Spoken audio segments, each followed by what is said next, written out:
Hello and thanks for joining us on the program Preventive Health on CRBC Radio. Now, Preventive Health is one program that ensures that you have tips readily so we can come over some of these diseases. The program is powered by Asiupo Diagnostic and Medical Center, opposite School of Health Technology, Calabar. We live in a kind of society whereby you can't even trust the market you buy your goods from. You can't even trust where you get your food from. So the best is to take absolute precaution before taking this food. This week, we'll be looking at pesticide and food. A lot of us use pesticide maybe to protect our food from insects and even insecticides in our homes. We'd like to find out the danger inherent in the usage of pesticide. And as usual, I have a lifestyle expert, Mr. Sunday Clement is here. Welcome to the program. Thank you for having me. My name is Erim Egat. Yes! What's up? Prevention is better than cure.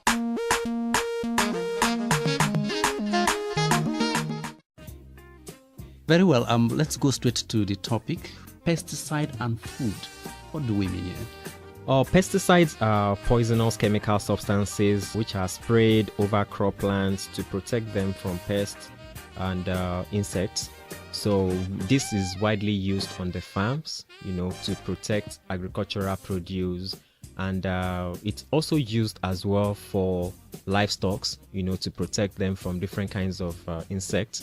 Pesticides are used even on pond sites to protect the fishes from different kinds of water diseases and problems.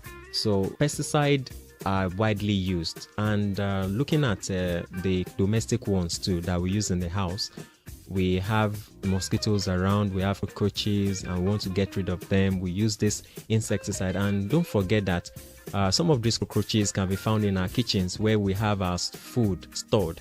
So the ways we use insecticides, if care is not taken, they can end up in our body. Okay, now ending up in our body, that's all you've just said. But let's look at the typologies of pesticides. Are all of them harmful? We have different types of insecticide. I'm not going to go to details in terms of their chemical names and all that. But most of the insecticide, the classifications, most of them are harmful to the body when they are used to protect a particular plant. For example, they can mix with water, and this water can be absorbed by the plant and can become part of the plant itself.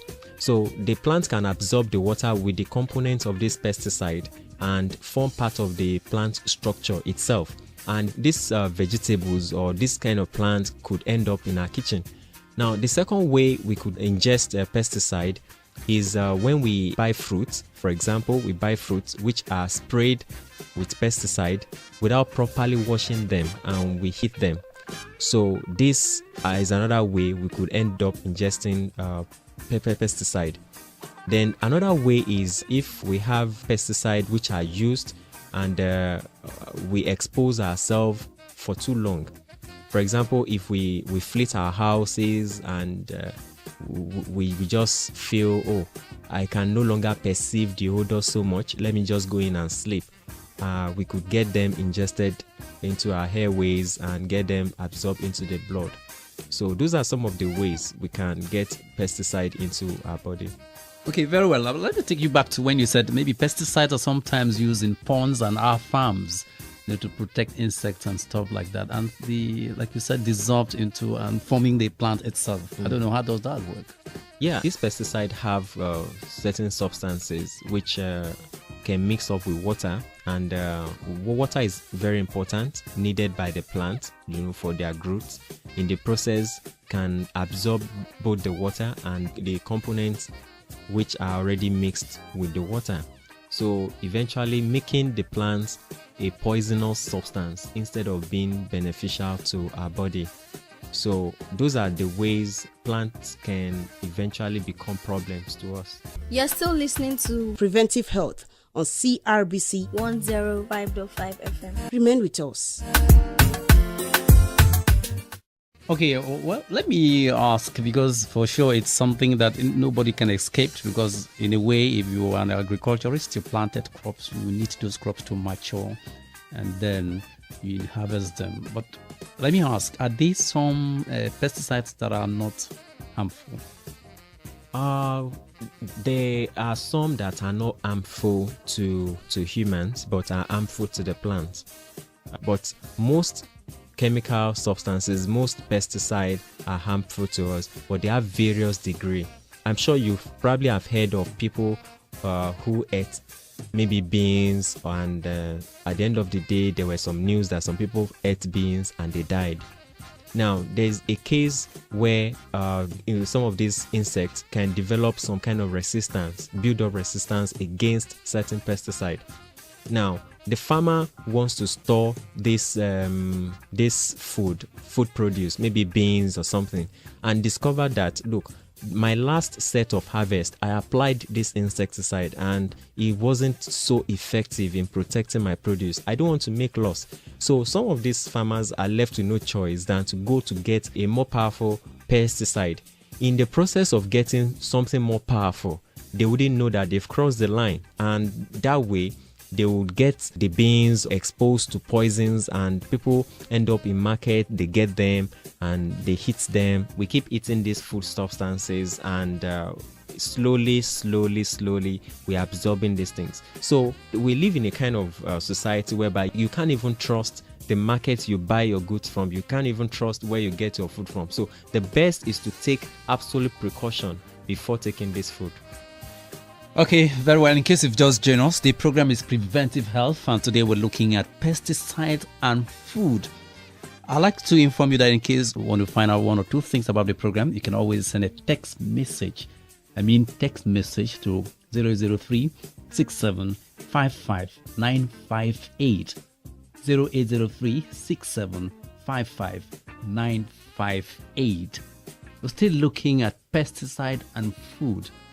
So let's go straight now. So what's the way out?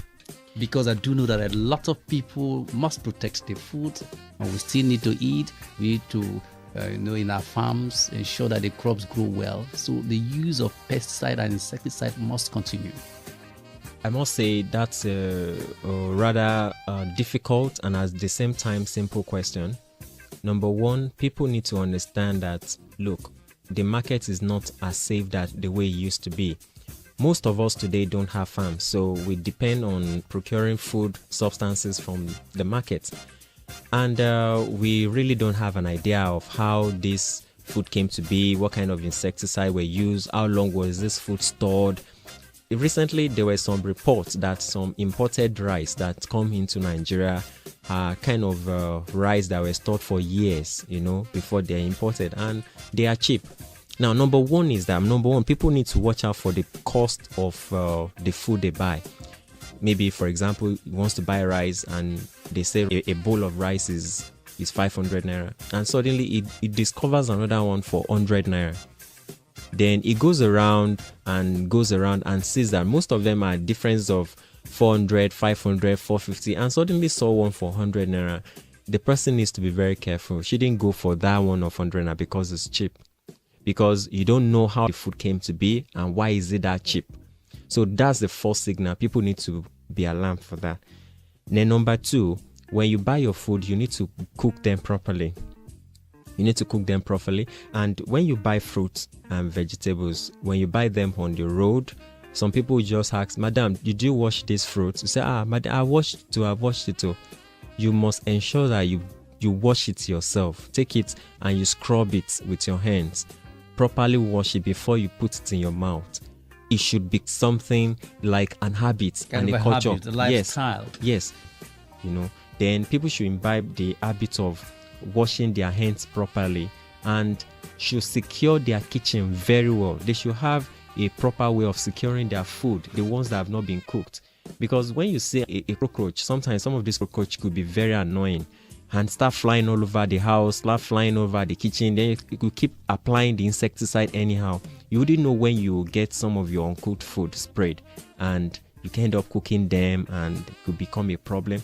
It's not as if you become so toxic on the day one or immediately, but it's just a matter of time. You get, and some of them, you have some of this raw food, you will probably, if you know that, you observe that, look, it looks like my house is damp, you might probably have to spread some of this food under sunlight so that you can, a way of evading some of these insects instead of applying insecticide all of the time. So that way you reduce the toxicology of this food.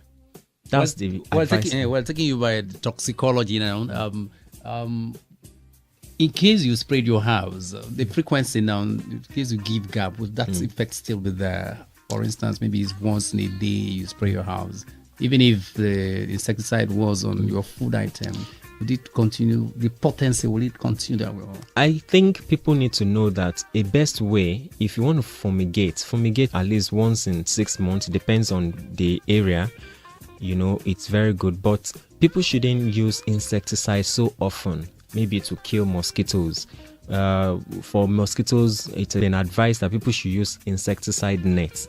When you use insecticide, they contain a substance called DDT, which is not good for the health. Even when you inhale them, it's a problem. Talk less of when you apply them on your substances and it touches your table, and you end up using your hand to touch those parts of the houses that were sprayed and end up using the same hand for heating.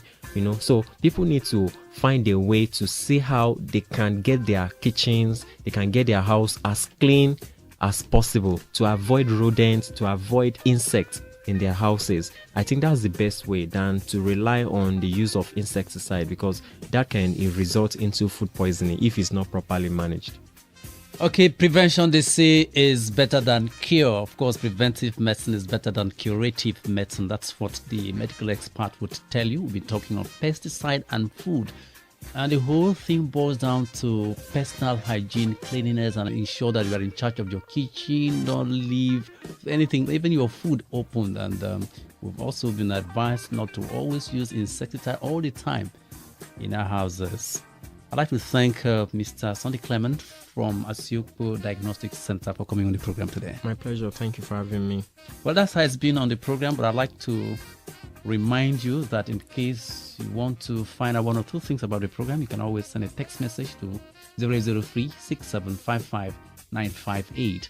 Let me take the number again, 0803-6755-958. Please don't call, don't flag, just send a short message and it will be treated.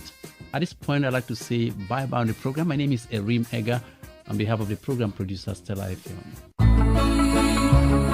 Life can be more beautiful if we have an HIV-free society. Do you know that the spread of HIV can be reduced if you remain faithful to just one partner? And you can also reduce the spread of HIV if you use condom correctly and consistently. Understand that even a healthy-looking person can be HIV positive. Do you also know that you cannot be infected with HIV through mosquito bites, sharing toilets or eating utensils with infected persons? You can't get HIV through witchcraft. No, you can't also get HIV through living or taking care of a male or female HIV infected relative. Even if you buy any kind of food from an HIV infected food seller, you can't be infected. Keep your mind at peace when your child goes to school, because he or she can't be infected with HIV when being taught by an HIV positive teacher.